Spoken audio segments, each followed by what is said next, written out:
जय श्री कृष्णा।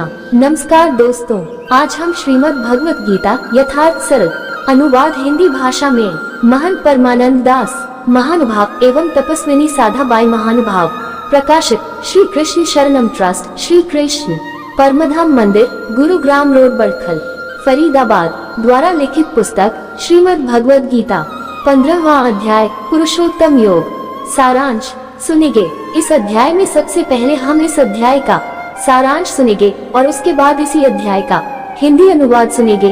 तो आइए सुनते हैं। 15वां अध्याय पुरुषोत्तम योग। सारांश। इस अध्याय में सगुण परमेश्वर के गुण, प्रभाव और स्वरूप के ज्ञान का प्रधानता से वर्णन किया गया है।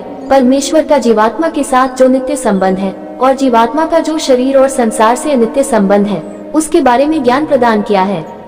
प्रथम भगवान संसार में जीवात्मा के बंधन को काटने का उपाय बतलाते हुए अपने परम पद की प्राप्ति और उसकी विलक्षणता प्रकट करते हैं। फिर बताते हैं कि सनातन जीवात्मा मुझ परमेश्वर का एक अंश है और जैसा वह इस संसार में फंसा हुआ है उसको तो ज्ञानी जन ही जान सकते हैं। तदनंतर अपने गुण और प्रभावों का वर्णन करते हुए अपने पुरुषोत्तम नाम से प्रसिद्ध होने का ज्ञान प्रदान करते हैं। संसार में जो जीवात्मा का बंधन है उसके बारे में बताते हुए भगवान कहते हैं कि संसार पीपल के वृक्ष की तरह है। इसका मूल कारण ऊपर है अर्थात परमेश्वर है। इसकी शाखाएं नीचे की ओर मनुष्य, पशु, पक्षी आदि योनियों के रूप में और ऊपर की ओर देवता लोकों के रूप में चारों ओर फैली हुई हैं, तथा मनुष्य लोक में कर्मों के अनुसार बांधने वाली अहंता, ममता और वासना रूप जड़ें भी नीचे और ऊपर फैली हुई हैं। ऐसे संसार रूपी वृक्ष का यथार्थ रूप यहाँ उपलब्ध नहीं है, क्योंकि इसके आदि, अंत और स्थिति के बारे में पूरा परिज्ञान नहीं है। ऐसे इस अहंता, ममता और वासना रूप अति दृढ़ जड़ों वाले संसार रूप पीपल के वृक्ष को दृढ़ वैराग्य रूप तेज शस्त्र से काटकर मनुष्य को उस परम पद रूप परमेश्वर को खोजना चाहिए, जिस स्वरूप से जीवात्मा फिर लौटकर संसार में नहीं आता और जिस परमेश्वर की इच्छा से इस संसार का विस्तार हुआ है, उसकी शरण में जाना चाहिए। ऐसी दृढ़ भावना के साथ मान, मोह और आसक्ति को नष्ट करके परमेश्वर स्वरूप में नित्य स्थित होकर कामनाओं का त्याग करने वाले दुख सुख रूप द्वंद्वों से छूटे हुए ज्ञानी जन उस अविनाशी परम पद को प्राप्त होते हैं, जहाँ से लौटकर वे फिर संसार में नहीं आते। वही मेरा स्वयं प्रकाशित परमधाम है। उसे न तो सूर्य, न चंद्रमा और न अग्नि प्रकाशित कर सकते हैं। भगवान जीवात्मा का संबंध अपने साथ और संसार के साथ बताते हुए कहते हैं कि शरीर में स्थित सनातन जीवात्मा मेरा ही अंश है, मेरे द्वारा ही इस संसार में लाया गया है, परंतु वह मुझ परमेश्वर को भूलकर शरीर में स्थित मन और 5 इंद्रियों को अपना मान बैठा है और विषय भोगों में लालायित हुआ पड़ा है। ये जीवात्मा एक शरीर को छोड़कर जिस कर्म प्राप्त शरीर में जाता है, इंद्रिय जन्य संस्कारों को साथ ले जाता है और वहाँ दोबारा मन सहित इंद्रियों को प्राप्त कर लेता है। एक शरीर को छोड़कर दूसरे शरीर में जाने वाले, तीनों गुणों से युक्त, भोगों को भोगने वाले इस जीवात्मा को अज्ञानी जन नहीं जान सकते, केवल ज्ञानी जन ही उसे समझ सकते हैं। भगवान अपने गुण, प्रभाव और शक्ति के वर्णन में कहते हैं, मैं ही पृथ्वी में प्रवेश करके अपनी शक्ति से सब भूत प्राणियों को धारण करता हूँ और सब प्राणियों के हृदय में अंतर्यामी रूप से स्थित हूँ, उनका प्राण हूँ और मुझसे ही स्मृति, ज्ञान और शंका निवारण होता है।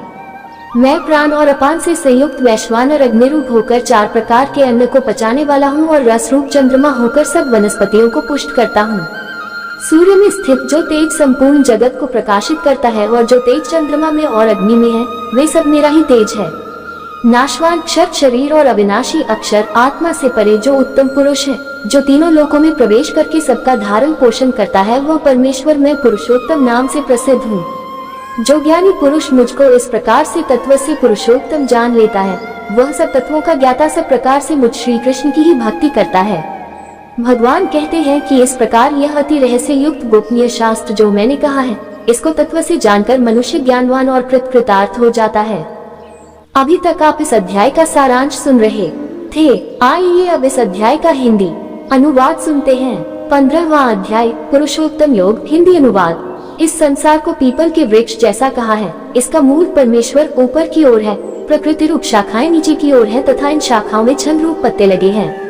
जो पुरुष इस संसार वृक्ष को मूल सहित तत्व से जानता है, वही वेदों को जानने वाला है।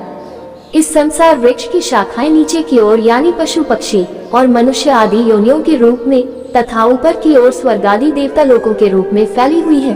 तीनों गुणों के सहयोग से यह शाखाएं बड़ी हुई हैं। विषय भोग उन शाखाओं में कोमल कोपलों के समान है तथा मनुष्य लोक में कर्मों के अनुसार बांधने वाली अहंता, ममता और वासना रूप जड़ें भी ऊपर और नीचे सभी लोकों में फैली हुई हैं। इस संसार वृक्ष का स्वरूप जैसा कहा है वैसा यहाँ उपलब्ध नहीं है, क्योंकि न तो इसका आदि है, न अंत है, तथा न ही इसकी कोई अच्छी स्थिति है, अर्थात ये क्षणभंगुर तथा नाशवान है।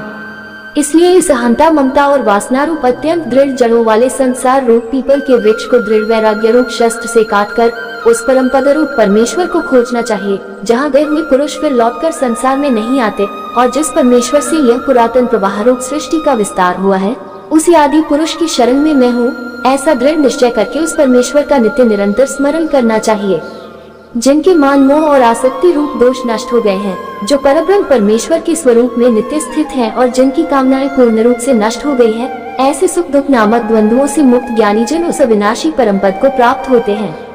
जिस परम पद को प्राप्त होने के बाद मनुष्य फिर लौटकर संसार में नहीं आते, उस स्वयं प्रकाशित परम पद को न सूर्य प्रकाशित कर सकता है, न चंद्रमा और न ही अग्नि, वही मेरा परमधाम है। इस शरीर में सनातन जीवात्मा मेरा ही अंश है, परंतु वह शरीर में स्थित मन और पांचों इंद्रियों को आकर्षण करता है। 7. जैसे वायु फूलों के मध्य भाग से केवल सुगंधी को अपने साथ ले जाती है, फूलों को नहीं, वैसे ही जीवात्मा शरीर त्यागने के बाद केवल संस्कार साथ ले जाता है। वर्तमान शरीर को छोड़कर वह जिस कर्म प्राप्त शरीर में जाता है, वहाँ फिर से मन सहित इंद्रियों को प्राप्त कर लेता है। ये जीवात्मा कान, आँख, त्वचा, रसना, नाक और मन के सहारे विषयों का सेवन करता है। एक शरीर को छोड़कर जाते हुए अथवा शरीर में स्थित हुए को, विषयों को भोगते हुए तीनों गुणों से युक्त हुए जीवात्मा को अज्ञानी जन नहीं जान सकते, केवल ज्ञान रूप नेत्रों वाले विवेकशील ज्ञानी ही उसे तत्व से जान सकते हैं। जो योगी जन प्रयत्नशील हैं, वे तो अपने हृदय में स्थित इस आत्मा को तत्व से जान सकते हैं, परंतु जिन्होंने अपना अंतःकरण शुद्ध नहीं किया, वे अज्ञानी जन तो प्रयत्न करने पर भी इस आत्मा को नहीं जान सकते। सूर्य में जो तेज समस्त जगत को प्रकाशित करता है और जो तेज चंद्रमा और अग्नि में है, उसको तू मेरा ही तेज जान। मैं ही पृथ्वी में प्रवेश करके अपनी शक्ति द्वारा सब भूतों को धारण करता हूँ और रसरूप चंद्रमा होकर संपूर्ण औषधियों को पुष्ट करता हूँ। मैं ही सब प्राणियों में रहने वाला प्राण और अपानयुक्त वैश्वानर अग्नि रूप होकर 4 प्रकार के अन्न को पचाता हूँ। मैं ही सब प्राणियों के हृदय में अंतर्यामी रूप से रहता हूँ। मुझसे ही स्मृति, ज्ञान और संशय निवारण होता है। सब वेदों द्वारा मैं ही जानने योग्य हूँ, तथा वेदों को जानने वाला और वेदों का अंत करने वाला भी मैं ही हूँ। इस संसार में नाशवान और अविनाशी 2 प्रकार के पुरुष हैं। इनमें संपूर्ण भूत प्राणियों के शरीर नाशवान है और जीवात्मा अविनाशी है। इन दोनों से उत्तम पुरुष तो कोई और है, जो तीनों लोकों में प्रवेश करके सबका धारण पोषण करता है, और वह अविनाशी परमेश्वर और परमात्मा के नाम से जाना जाता है। मैं नाशवान जड़ पदार्थों से तो सर्वथा परे हूँ और अविनाशी जीवात्मा से भी उत्तम हूँ, इसलिए लोक में और वेद में मैं पुरुषोत्तम नाम से प्रसिद्ध हूँ। हे भारत, जो ज्ञानी पुरुष मुझको तत्व से पुरुषोत्तम जानता है, वह सब कुछ जानने वाला सब प्रकार से मुझ श्री कृष्ण परमेश्वर को ही भजता है। हे निष्पाप अर्जुन, इस प्रकार यह अति रहस्ययुक्त गोपनीय शास्त्र मैंने तुम्हारे प्रति कहा है। इसको तत्व से जानकर मनुष्य ज्ञानवान और कृतार्थ हो जाता है। पुरुषोत्तम योग नामक 15वां अध्याय संपूर्ण हुआ।